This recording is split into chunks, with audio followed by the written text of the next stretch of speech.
I guess you could show anything, any videos you want. Tiger. It'll just take me too long. Or streaming. Okay, we're live. Oh, we're live. Okay. We're live. Here we are, the King Kong Palm crew. Missing Gus, but me and Ron are going to get into it today. We're going to be talking about the martial arts, how to approach the martial arts combatively, and it's just going to be a little Q&A session with me and Master Ron. So, Maybe I'll get a rant or two. maybe. So, um, So you've been training in martial arts for a very long time, since you were a child, Yeah. and then when you came to the United States, you trained in Kung Fu Sansu. You had a I school. trained in a couple other things, but then I discovered Sansu. Oh, you discovered Sansu. Okay. Only because it said Chole foot Mm. on their wall. Mm. But a lot of Sansu people, they're amazing. They're the best fighters I've ever known, but they can't interpret their own flag. It says Chole foot. Mm. But anyways, sorry. We are the black sheep cousins of Chole foot because we just did fighting. And so you guys are kind of like the five ancestors because you're Choi, Lei, Ho, Foot, and Hung, right? Yeah, it's supposed to be a little, yeah, Chole foot ho hong. Yes. Mm, okay. The five ancestors, the blah blah blah. And everything about it is the same as what is the mainstream Chole foot nowadays. Mm-hmm. That's why I love hitting it. I love getting, trading notes and stuff with Brandon, my brother, Young, Mm-hmm. Mm-hmm. at San Francisco. So they have a more systemized Chole foot. I mean, impressively, of course. Sansu is basically that version, but make it just fighting. Mm-hmm. So That's I, all I we do. so I noticed, yeah. So that's the one thing that I noticed is that the primary function of your system is just the fighting. There are some forms and some formality things, but for the most part, it's Sansu just forms are just nothing. yeah. It's more like you know to get some of the movements in your bodies. So tell me about that. Like, what is the difference between that style of training and kind of what you see in maybe the forms based kind of version of the training? I just had a conversation with another master about this a while back, and I feel like the kind of training about that is if it's just forms, drills, and such, it's not really far off from a dance training. Mm. You get your body going, you get your body trained correctly and moving correctly. Some people just follow along, and some people go above and beyond and become super athletes Mm. to do that. But aside from that, I feel like they're still not doing kung fu. Mm. It's pretty much this is how I see a lot of kung fu practitioners nowadays. And I feel like they're in this loving relationship. After a while, they're loving it, loving, loving, loving. And after a while, they don't have any sex anymore. So guess what? And they're figuring out, oh, what I know is not, so I'm going to find it someplace else. So they start going to Krav Maga, kickboxing, stuff like that. But they still go back to Kung Fu because they love it so much. Mm. But you have to get some needs going, you know? So, um, so I feel like that's how they are, but they don't want to they don't understand that Kung Fu is this beautiful, amazing thing. You don't have to go to, all these other arts to like put that together, but I don't blame them because there's many teachers and masters nowadays that have no idea how to use Kung Fu in a practical format. And so this is kind of one of the things that I'm interested in understanding, because I do see the same thing. I do see people saying, okay, well, if I can't get here, which is understandable. I mean, I even went through periods where it's like, okay, there has to be more. Luckily, I found people like yourself and others that knew how to actually use the stuff. Hmm. But people that don't do that, they end up going to, maybe some other system, which is fine to cross Oh train yeah, and perfectly understand. okay. But one of the things that I found is that they don't know how to make that bridge back. They don't know how to bridge that information back to what they were studying before. True, true. And so I what know do you, several people right off the top of my head I could say names to, but they'll get mad at me. yeah. So Who does that? it's one of those things where is that a product of instruction, or is that a product of the art? I feel like it's individual. There's some people who are okay. Let's go back to the base root of it. Is I feel like they just don't know it. Mm-hmm. They just don't know it. Right.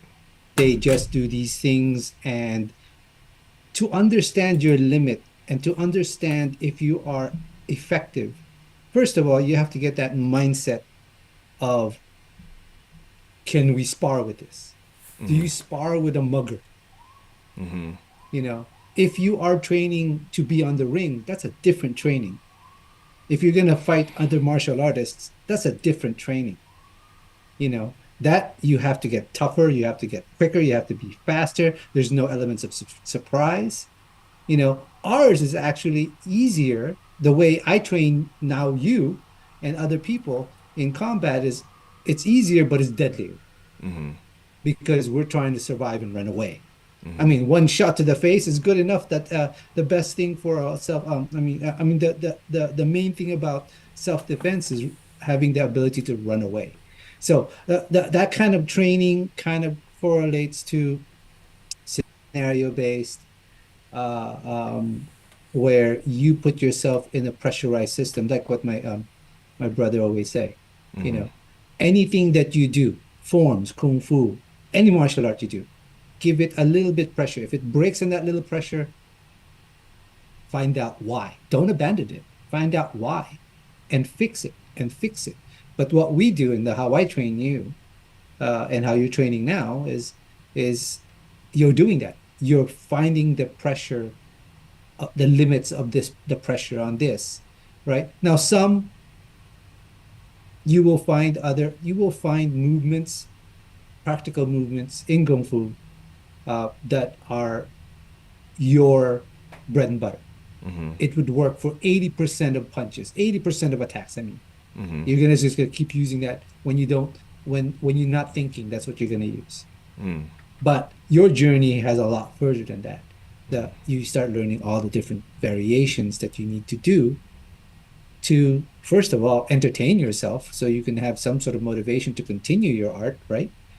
Um, and then you also get better. As you grow older, you become more efficient Mm-hmm. because you have to. Your body doesn't move as well, you know.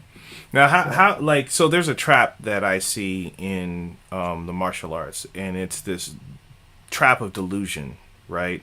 mhm. That I find that, I mean, we're seeing it right now with Shi Dong going and beating up all these Tai Chi masters and Wing Chun people and all this kind of stuff like that. So Kung Fu's looking real bad right now. They should be beaten. Yeah, I feel the same thing. Major thing for me is that those people didn't train for their fight. First of all, we're talking about combat sports, so we're not talking about street fighting. But those people Right. would have gotten killed in the street fight because if they got beat Also, up, even worse. even Yes. worse, yeah, because that guy stopped and there was a ref and there was somebody to stop it.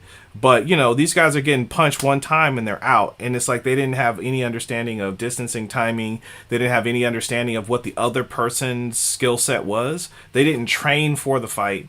Exactly. And so that You that to me is like that's the most delusional thing in the whole world, is to first of all believe your own hype, believe your own untested hype, your own unpressurized tested hype, and then to put yourself in a situation where actually harm can come to you because you were actually delusional about it. So correct. Correct. how do we address the delusion that we see in martial arts schools, martial arts instructors across the board? Like is that something that could be addressed? With a good realistic mentor, you could, I'm sure, that actually has practical knowledge on stuff like that. But first of all, as an individual, as a practitioner, know your limits. don't if even that's even a word, don't imagine your limits. Mm-hmm. If your limit is 10 and you think you're 20, like what those guys you're talking about, they just go in their freaking silk suits, Mm-hmm. right? And they get their ass handed back to them, Mm-hmm. because they don't understand the limits, just like what you were saying. They don't train for the situation. Mm-hmm. Everything that we do in Kung Fu, in combat Kung Fu, is situation. What happens if he does this? What happens if he does that? And then after a while, we don't even tell you what we're doing. That everything becomes a um, body memory, Mm-hmm. or just muscle memory, and all your brain is thinking is, where am I going to put this guy? Mm. That's it. That's all you're And thinking. Or do I want to fight or not? and then like so what's the progression also in your mind when it comes to okay, here's the movement, here's the application, and here's the combative situational type of how do you walk people through getting to the place where they can do this under duress, people doing different things, people doing things that they're not expecting.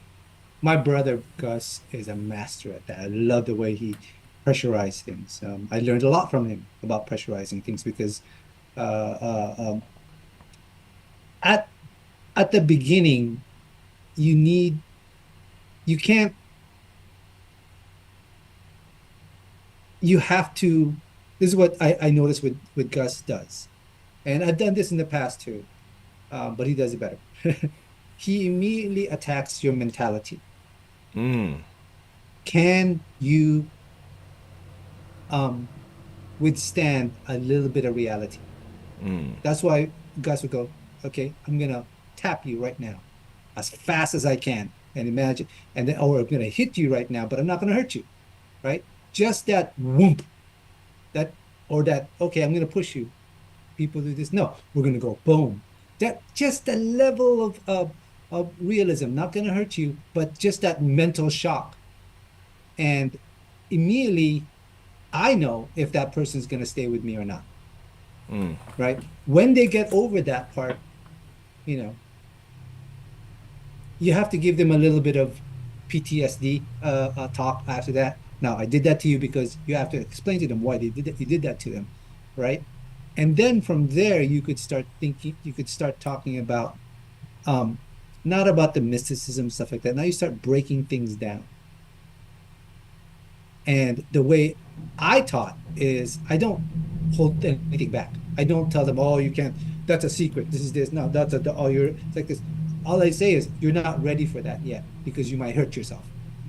But some people are. Some people are amazing athletes or their comprehension is really high. You know, the first thing I do is I make sure they understand what you were saying, distance. That's because we're social animals. Mm-hmm. We have to understand what social distancing. Exactly.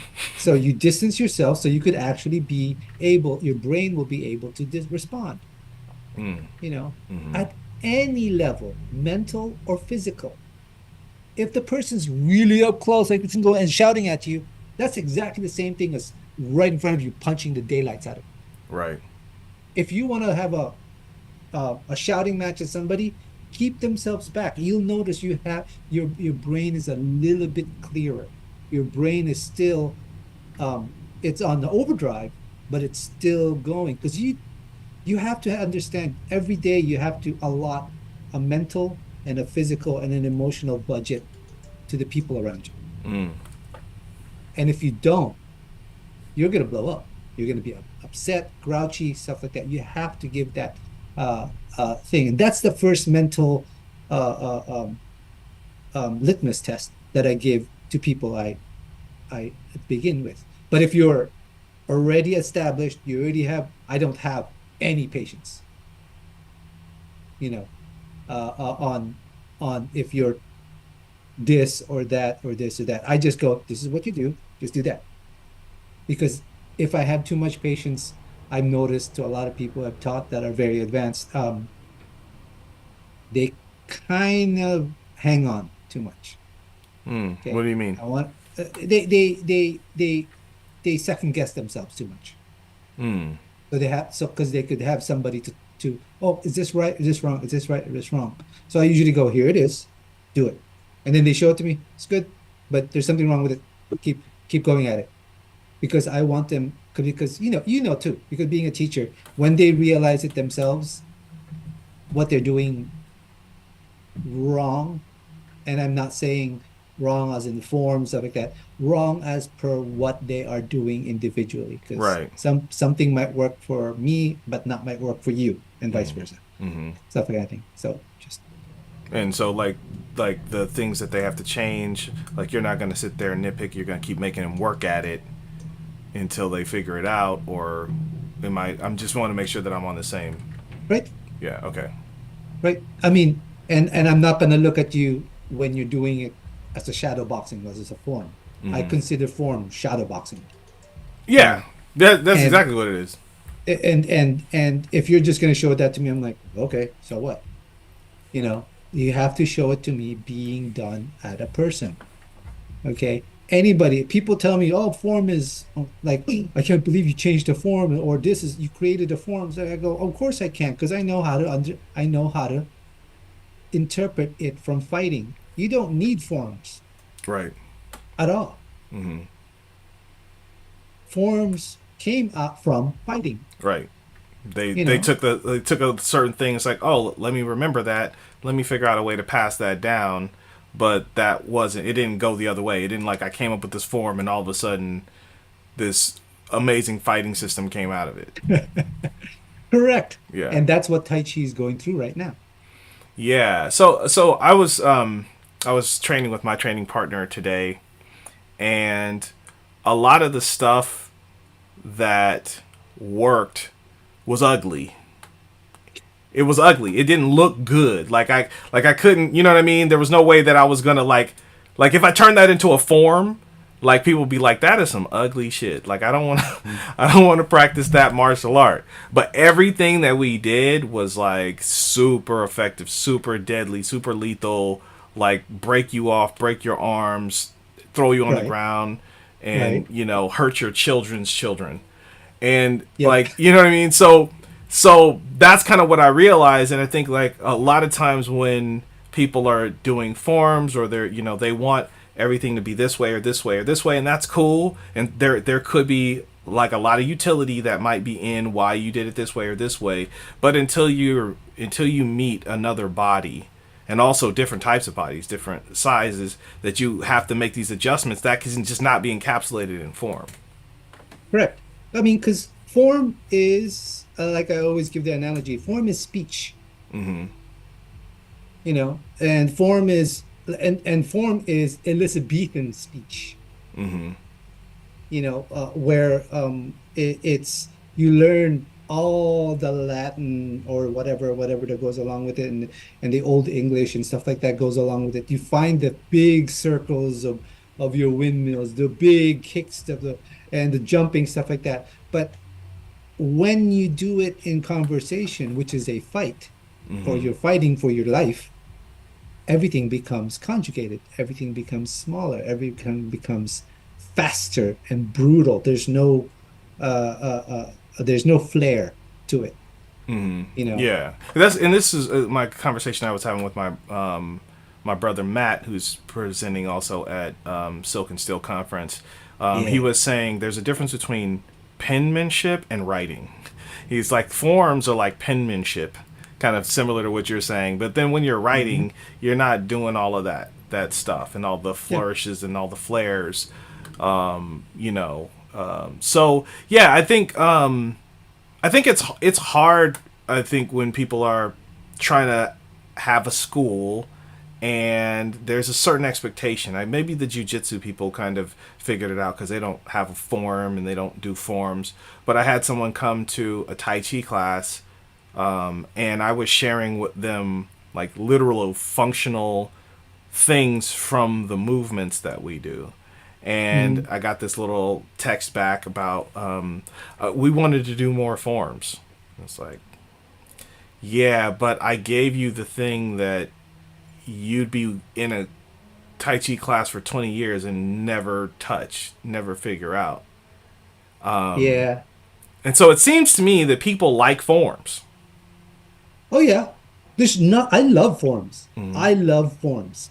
But everyone has to understand our predecessors, all you lineage holders here that don't know this stuff, is like forms are specific to certain things. There are some forms that are battle forms. Huge. They just put you in the middle and then you just become a tornado, right? There's forms that are made for against animals. There's forms against this. There's forms against that. There's always a certain situation that some master went, you know what? We better create a fighting system on it. But everybody loves forms now. So, and somehow or the other, it became famous. I mean, it became your typical systemized manual because many people couldn't read, you know. So they created that, but a lot of them forget it has to be used, but not it, but and it's contextually used. It's not done verbatim, you Yeah. know. So I love form. It's just that people has to understand you will love form even more if you find out their combat ability. Yeah, I And I think don't so. mean techniques. I mean, you could actually use it. I have met Tai Chi masters and Kung Fu masters that all they did was form, and they have no idea how to use it practically. They could tell you every single thing about the technique, what it does, and stuff like that, but punch at them and they go, no, no, no. Of course, I don't do that. I have respect for that. I still have respect for their knowledge. I still want to gain their some knowledge or historical thing or whatever may it be. It's just that I kind of feel let down when you have and when I meet somebody, they have all this knowledge, but they don't have the bread and butter of it, which is the combat of it. Not in the ring, not in form, not in competition, just getting yourself home. You know, can you use it? And Tai Chi is one of them. It's Tai Chi. I met so many masters and they don't know how to use the Tai Chi forms. I was like, you're a master and you don't know how to do this? It drives me up the wall. Yeah, I Okay. had But not too much.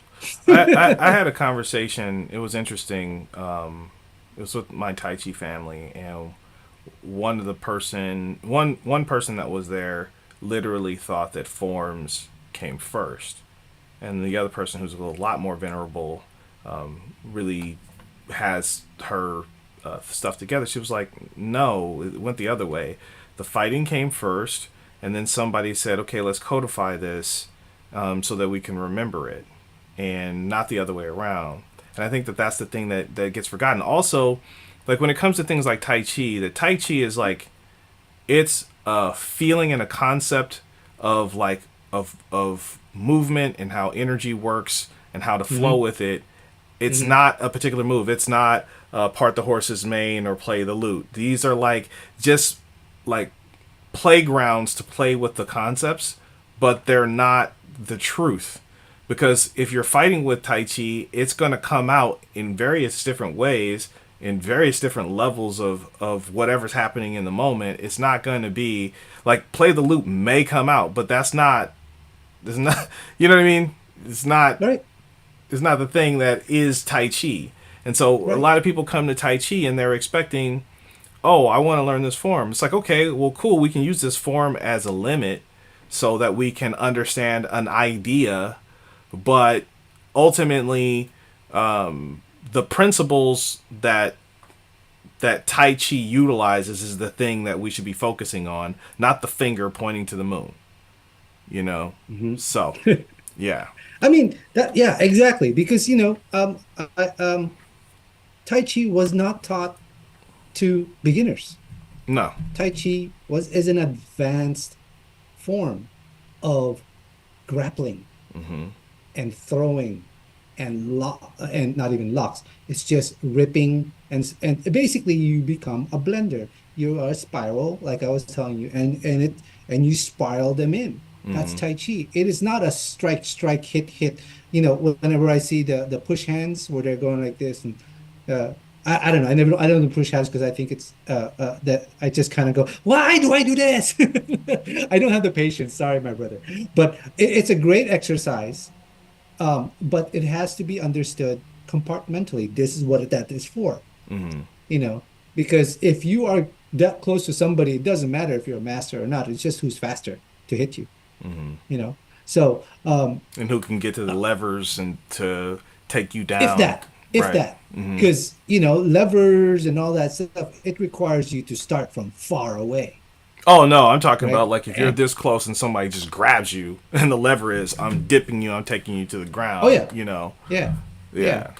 Yeah. It's yeah, I mean, those are things, I mean, and then people are learning Tai Chi, which is amazing for fitness, amazing. I love that. Hmm. But if people think that there's that Tai Chi is it, no, it's usually you learn all these subjects first. You learn math, geometry, algebra, algebra 2, trigonometry. And then you start going into the advanced arts, which is the Tai Chi. You get into physics, you get quantum, da da da da da. You start getting the higher.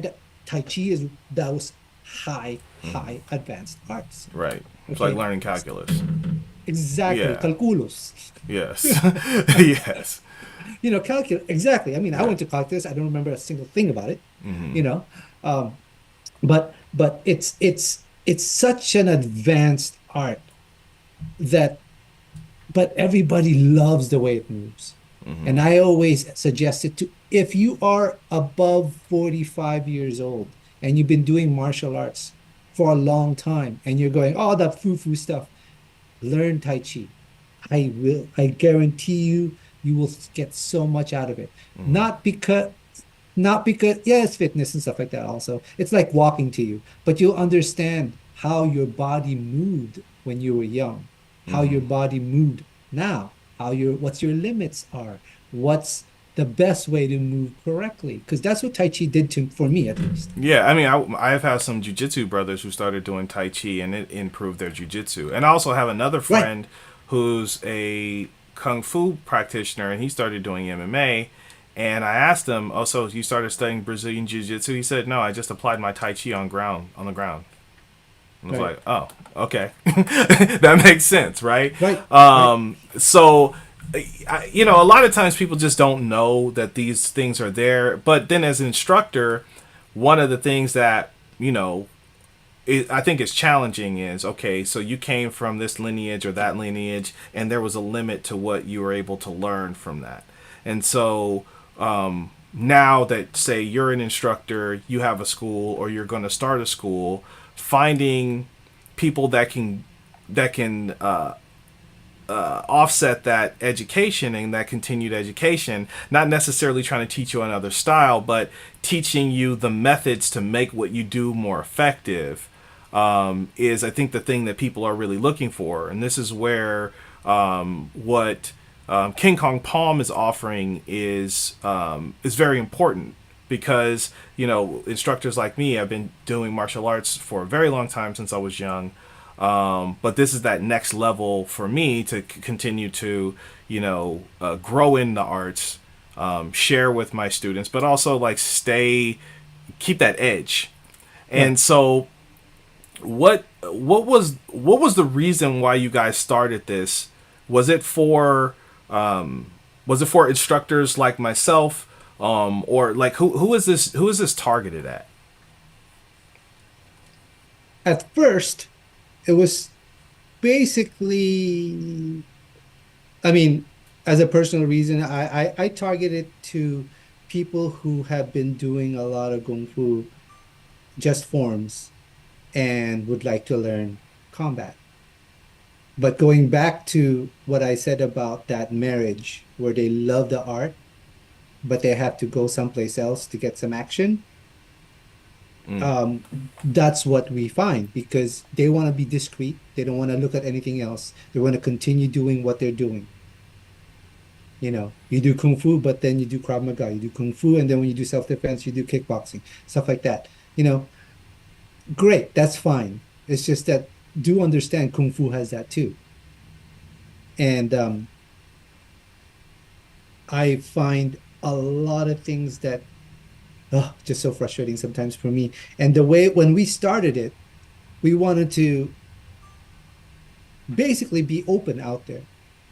If you're doing Wing Chun, I would love to see you do Wing Chun forms and then Wing Chun street fighting.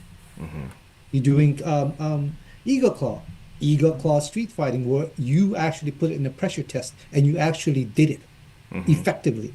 Right, and figure Like out what, what the thing is that you have to tweak because, like you said, it becomes abbreviated. You have to have your openings, you have to have your entrances, you have to have your way out of the situation. correct. How do I apply my movements and my system to that? Yeah. Yeah, I mean, the biggest thing is I wanted to see, Mantis. You're doing all this cool Mantis form and looking like a bug, right? Which I love, by the way, not the bug part, but looking at the form. But can you do that in a real street fight? Can you do that to protect you and your family and escape? You know, so not to stand there heroically and take the bullet, maybe you have to, but at least can you use it? You So know, so I think a lot of people will say look at you, look at KKP, look at Gus and say, "Okay, yeah, I do a semblance of that." And then they go back and they go to their school and now they're just doing whatever it was that they were doing faster or harder. Like what do you have to say about that? Like what is the downfalls of that approach? I could be effective in a slow motion. Mm. I could do all the things that we do slowly and safely. But you've seen me and felt me go super fast, right? Going faster is actually, I feel like you're hiding behind the speed of it, that it's going to work if you just push it harder. It's what you guys do, what a lot of people show is, okay, here's the technique. Our predecessors, our masters have showed you this is the technique, this is how you do it correctly. Whether any kind of speed, this is how you do it correctly, right? Now, figure it out under pressure, but not just a technique. You have to understand the whole thing. That's what Sansao is.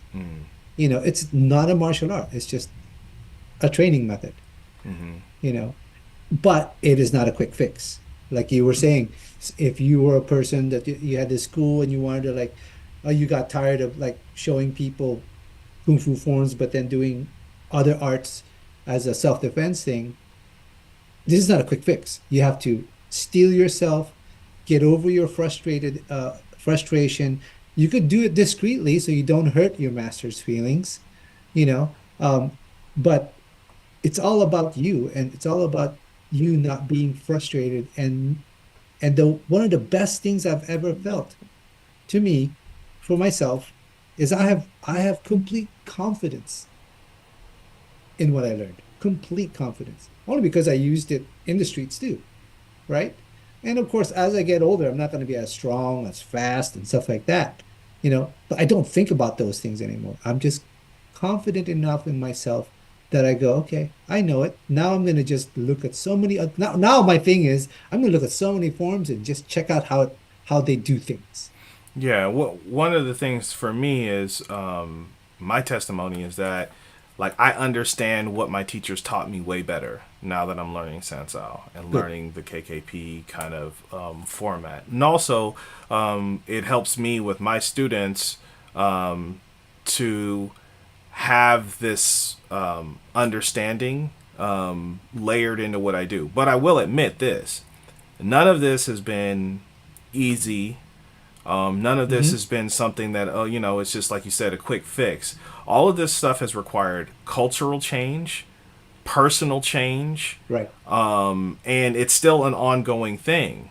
And layering it into what I do, is one But of are the you things. having fun too? Oh, I'm having so much fun. It is Good. actually the funnest time of my life. And even just, my training this morning with my training partner, which is required really to be able to do this is, Hmm. you have to have somebody to train with. You have to have a body to touch. you can't do this doing shadow boxing, which is great. I love shadow boxing. Or Do it all the time. choreographed form. Or a choreographed form or any of those That's things like just this. dancing. You have to touch a body.